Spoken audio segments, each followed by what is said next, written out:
Welcome back to the Hot Seat with Emily DeAyala and Dr. Viviana Coles. I am Emily. And I am Dr. Viviana Coles. And so today we're going to be talking about a big topic that we could not possibly cover all today, but it's going to be sexual desire. Exactly. So we're calling it a series essentially, and we broke this series down into 4 different segments. And in each segment, we will talk about a different component of sexual desire because would you agree that it's one of the most complicated issues that It's we one see? of the most complicated and it's one of the most common, which Yes. is why we want to start off talking about it. Right. It affects men, it affects women, it affects everyone in between. Yeah, exactly. So today we're going to focus on the differences and similarities between male and female sexual desire. Yeah, so where do we start? Let's talk about women. Okay. Let's talk about women and let's talk about what tends to happen when people call us Right. to schedule an appointment and it has something to do with sexual desire. So a lot of times what I notice is that couples will identify one person as having the problem, and usually this is the person with the lower sexual desire. I prefer to call it a discrepancy in sexual desire. Right, because what may be low to someone is super high to someone else. So what we Exactly. talk about is that gap between two partners. Right. When one person has it just a little bit more than the other, that discrepancy could be here or it could be here, but it's always a problem. Exactly. So, most couples, there's going to be a little bit of a higher desire and a lower desire partner. Rarely do we get with someone with whom we match up 100% of the time. And all the time. And all the time. And under all circumstances Yeah, of life. and in a long-term monogamous relationship. So there's just too many factors that come into play. Couples run into problems when that gap really widens and when the discrepancy starts to feel more unmanageable. But first and foremost for couples, again, I think it's important to depathologize and talk about it more as a difference between them as opposed to the lower desire one as the one with the problem. And let's do a little caveat here. Just because we're talking about sexual desire discrepancy doesn't mean that everyone has a problem that has a sexual desire discrepancy. There are lots of couples that we just won't hear about and Right. won't hear from that are managing it really well. Exactly. Who are managing and coasting and working through these issues on Right. their own. We're going to talk about our experience with clients who actually come in to see us because it is a problem. And one of the things that we can also talk about is the idea that sexual desire is not something that is stagnant Right. or that stays the same or that should stay the same throughout your lifespan, especially Exactly. with women.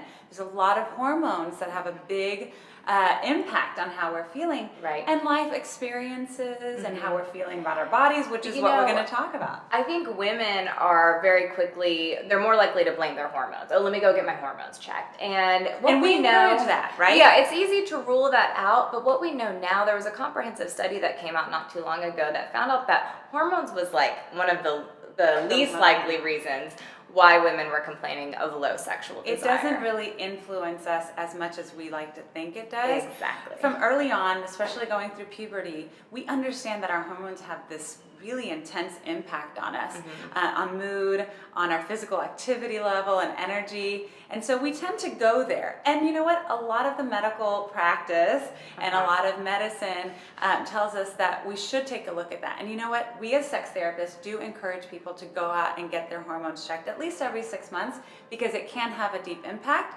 But most of the time, we do find out that it's psychological or relational. Right, and I think sex has become very medicalized, and what we know is that sex is not just a medical thing. Especially as humans, you have to take the context into consideration. Now, there do tend to be some gender differences. Again, there was a comprehensive study that looked at the differences between frequency or the desire of For sexual activity. Exactly, around the world. And they found that men tend to have a little bit of a higher desire globally than women. Probably that's in large part because they have higher testosterone levels. So hormones do come into play a little bit, but But there I are some also find differences. that it's also the way that we're socialized. Oh, totally. Women are not socialized as such a young age, like a lot of men, Right. to prioritize sex and sexuality, to prioritize their own individual sexuality. Exactly. Women aren't really encouraged to explore their sexuality until they're at least in college. And by Right. that time, men have been exploring their own since they were 11. Right. So they've got at least a decade on us. I think that makes a real big difference when they're coming in to having a heterosexual couple where there's a male and a Right. female. They're going to have different expectations for their own sexuality and their relationship sexuality as well. Exactly. I think that when it also comes to desire and what people are coming in for, we tend to say, and most people when we're out talking, they tend to say that women tend to have a lower sex drive. You were just talking about it. Again, maybe not so much, and it's not the case all the time.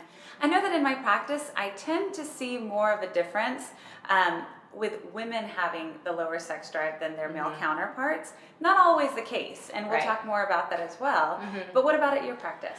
I would say it's probably a 60-40 split. Okay. And couples are really surprised, or they think that they're very alone when it's the guy who has the lower desire, because again, we are socialized, both men and women are socialized to think that men should be ready to go whenever. All the time. They're like robots. Exactly. They're like I didn't know this, but men are robots. Right. And that's simply not the case. It's a myth. And so, a lot of what I do is help couples break those myths. And I do a lot of psychosexual education on what is a reasonable expectation to have, and also how desire works. And we as therapists, we call that normalizing. We want people to understand that they are not the only people going through this issue, and they can take from our experiences as therapists that see this a lot more often than maybe they do, especially because this isn't a topic that a lot of men want to talk about.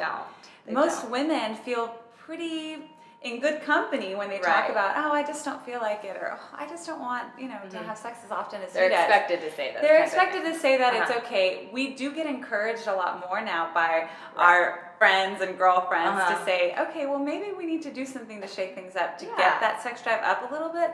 But with men, I find that they do feel a lot more alone, and their female counterparts will also give them a tougher time. They do, and so they carry a lot of shame around this. And shame, if you think of one thing that can kill desire faster, shame is a total libido killer. So I really work on moving that shame out and creating space. I'm of the mind that we have so much emotional energy, and so, or space, I should say. And if that space is filled up with shame or anxiety or low self-esteem, stressors, and you just don't have room for what you want to feel, which is connection and passion and joy. And so we got to move those debilitating feelings out first.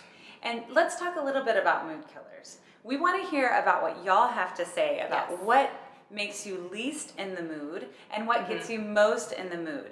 And that can be for sexual desire, with a partner, by yourself, whatever it is. So at the end of each segment, we are going to ask you guys to do a challenge for us. So today's challenge is exactly that. We want you to write in the comment section, or you can email us about when you feel most in the mood for sex versus when you're least in the mood. And get creative, because I want y'all to think about this. We want y'all to wonder, hey, I haven't thought about this. There's a lot of really obvious things that get you in the mood or that are turn-offs. Exactly. Let's hear about everything. Emotional, psychological, physical, all that good stuff. All right, so make sure you hashtag HOTSEAT, that's HOTSEAT, and we'll see you soon. Tune in.